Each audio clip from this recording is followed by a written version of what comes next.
Ako si Princess Castro at narito ang mga napapanahong balita. Sususpendihin ang number coding scheme sa araw ng halalan at undas batay sa anunsyo ng Metropolitan Manila Development Authority o MMDA. Ito ay kasunod ng deklarasyon ng non-working holiday sa ika-30 ng Oktubre, gayon din sa unang araw at ikalawang araw ng Nobyembre, kung saan pinapayuhan ang mga pasahero na hanggat maaari ay bumiyahe ng maaga. Samantala, ipatutupad ang expanded number coding scheme mula Lunes hanggang Biyernes alas 7 ng umaga hanggang alas 10 ng umaga at mula alas 5 hanggang alas 8 ng gabi.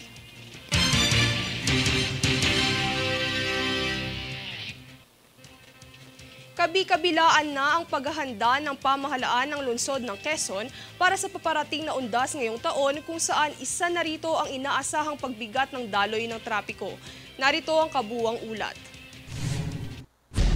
Kasado na ang security at traffic plan sa lungsod ng Quezon, alinsunod sa papalapit na taunang paggunita sa All Souls Day at All Saints Day sa unang araw at ikalawang araw ng Nobyembre. Kaugnay nito ay ang pagtatalaga ng nasa 1,000 tauhan mula sa Traffic and Transport Management Department o TTMD ng lungsod upang matiyak ang ligtas at maayos na pagdaraos ng undas. Ayon kay QC TTMD OIC Dexter Cardenas, tututukan nila ang mga pinakamalalaking sementeryo sa lungsod gaya ng Bagbag at Novaliches Public Cemetery. Aniya, inaasahan ang pagdagsa ng nasa higit na 40,000 tao sa Bagbag Cemetery habang higit sa 12,000 naman sa Novaliches Public Cemetery. Bukod sa mga sementeryo, magbabantay rin ang mga tauhan ng QC sa mga bus terminal na inaasahang dadagsain ng mga biyahero. Kabilang din sa mga ide-deploy ng pamahalaan ng lungsod ay ang mga medical personnel at first aid station. Samantala, kaisa rin ang pamahalaan ng QC na nakikipag-ugnayan ngayon sa ilang mga ahensya hinggil sa Oplan kontra Colorum ng mga road agencies. Princess Castro, nag-uulat para sa One Media Network.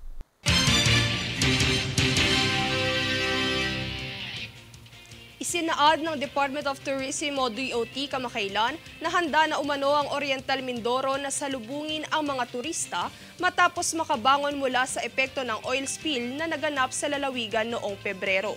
Ayon kay Tourism Secretary Cristina Frasco, ay nakikita na ng DOT ang muling pagbangon ng turismo sa lalawigan. Aniya, ang Oriental Mindoro ay bukas at handa na para sa turismo. Kaya't inaanyayahan niya rin ang lahat ng Pilipino at turista mula sa iba't ibang panig ng mundo na bisitahin ang lahat ng magagandang destinasyon dito.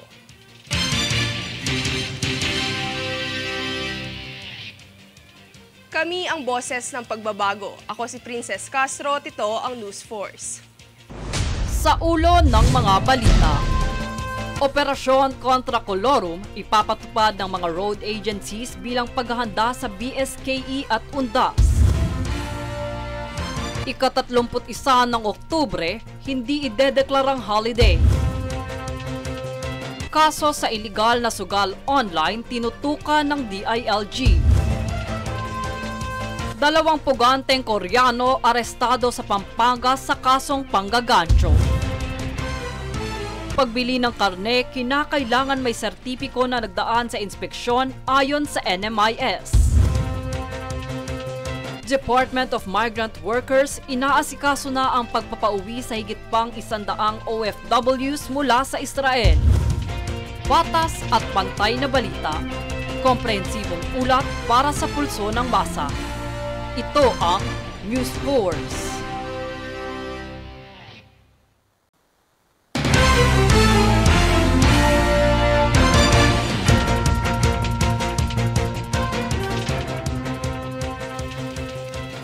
Ako si Princess Castro at narito ang mga napapanahong balita. Sa papalapit na BSKE, nagbigay babala si DILG Secretary Benhur Abalos ukol sa mga gimmick ng mga kandidatong nagbabalak bumili ng boto. Ayon kay Abalos, ang pagdaan sa mga bingo at ibang laro ay lumang estilo na siyang mahigpit na binabantayan ng DILG at COMELEC. Ipinaalala muli ni Abalos na may parusa ang sinumang magtangkang isagawa ang vote buying para sa BSKE.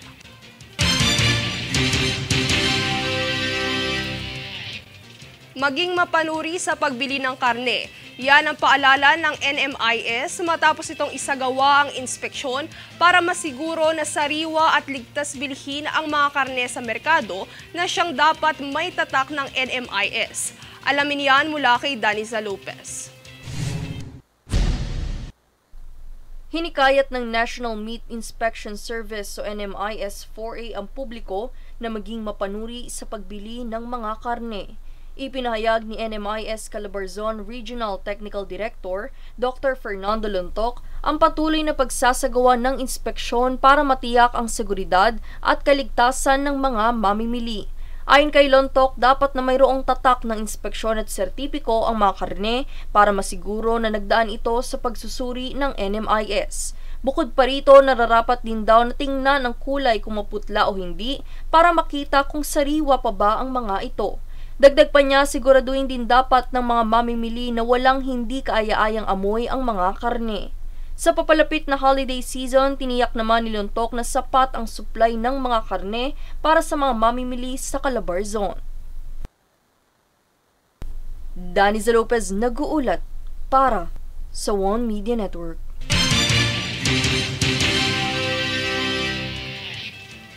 Upang masigurado ang sapat na supply na masaganang pagkain sa mga mamamayan na mahagi ng bigas at pinansyal na suporta, ang Department of Social Welfare and Development o DSWD sa mga probinsya ng Bangsamoro Autonomous Region in Muslim Mindanao o BARM, alinsunod sa mithiin ng kasalukuyang administrasyon at programang Pantawid Pamilyang Pilipino Program o 4Ps.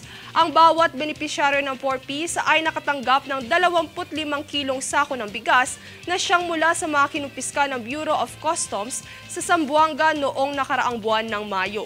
Ayon sa pahayag ng kawani ng DSWD na si Romel Lopez, minarapat ng Administrasyong Marcos na ipamahagi ang mga nakumpiskang bigas upang matugunan ang pangunahing pangangailangan ng mga pamilyang maralitas sa rehiyon.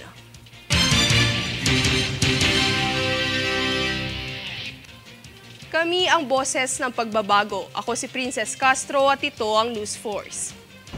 Sa ulo ng mga balita, Operasyon kontra Colorum ipapatupad ng mga road agencies bilang paghahanda sa BSKE at UNDAS. Ika-31 ng Oktubre, hindi idedeklarang holiday. Kaso sa iligal na sugal online tinutukan ng DILG.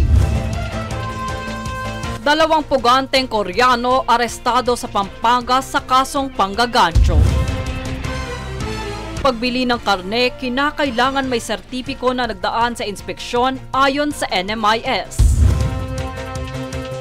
Department of Migrant Workers inaasikaso na ang pagpapauwi sa higit pang 100 OFWs mula sa Israel. Patas at pantay na balita. Komprehensibong ulat para sa pulso ng masa. Ito ang News Force.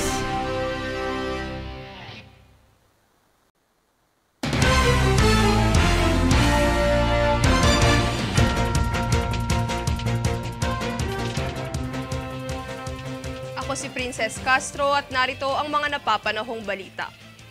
Opisyal nang inumpisahan ang unang araw ng likha ng Central Luzon Trade Fair sa SM Mega Mall. Ang trade fair na ito ay mula sa inisyatiba ng Department of Trade and Industry o DTI Region 3 upang matulungang paunlarin ang maliliit na negosyante, gayon din ang maipakilala ang mga natatanging likha mula sa kanilang rehiyon. Tampok ang iba't ibang produktong kagamitan at pagkain mula sa mga lalawigan ng rehiyon tulad ng Pampanga, Bataan, Zambales at Bulacan. Ang trade fair na ito ay magtatagal ng 5 araw simula ngayong Miyerkules hanggang sa ika-29 ng Oktubre.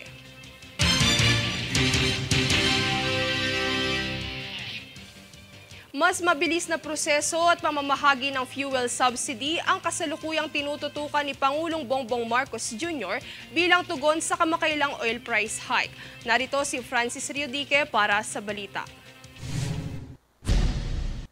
Upang temporaryong maagapan ang mga nangyayaring oil price hike sa bansa, fuel subsidy ang isa sa mga inaasahan ng mga driver. Ngunit imbes na matugunan ang mga pangangailangan, 3 buwan pa ang tinatayang pagproseso nito bago mayabot sa mga benepisyaryo. Kaya naman iminumungkahi ni Pangulong Bongbong Marcos Jr. na gawing 1 buwan na lamang ang pagproseso nito, gayon din ang pagpapasimple ng mga kailangang ipasang requirements. Ang pahayag na ito ng Pangulo ay sinabi ni Department of Energy Secretary Rafael Lutilla sa isang press briefing sa Malacanang. Dagdag pa niya, kasalukuyan ang sinusulong ng Department of Budget and Management sa Kongreso na ang kailangan ng pag-aproba dito ay ang DBM, DOTR at ang DOE.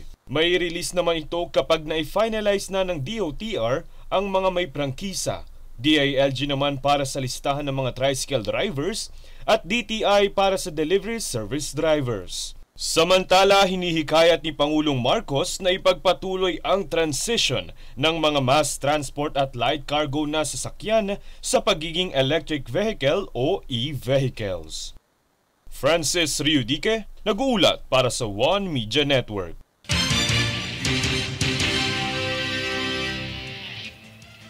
Ayon kay Presidential Communications Office o PCO Secretary Cheloy Garafil, walang plano ang palasyo na ikonsidera na gawing holiday rin ang ika-31 ng Oktubre. Ang ika-31 ng Oktubre ay napapagitnaan kasi ng special non-working days dahil sa gaganaping BSKE sa ika-30 ng Oktubre at 2 araw pa ng holidays bilang paggunita sa undas sa darating na ika-1 hanggang ika-2 ng Nobyembre.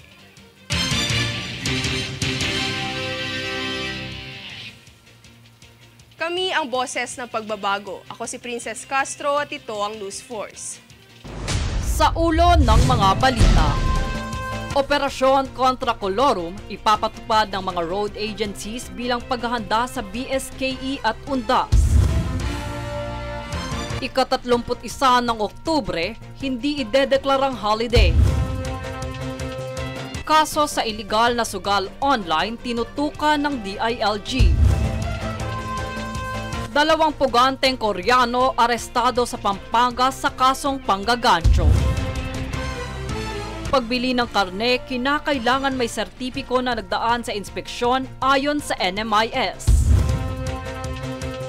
Department of Migrant Workers inaasikaso na ang pagpapauwi sa higit pang 100 OFWs mula sa Israel. Patas at pantay na balita. Komprehensibong ulat para sa pulso ng masa. Ito ang News Force.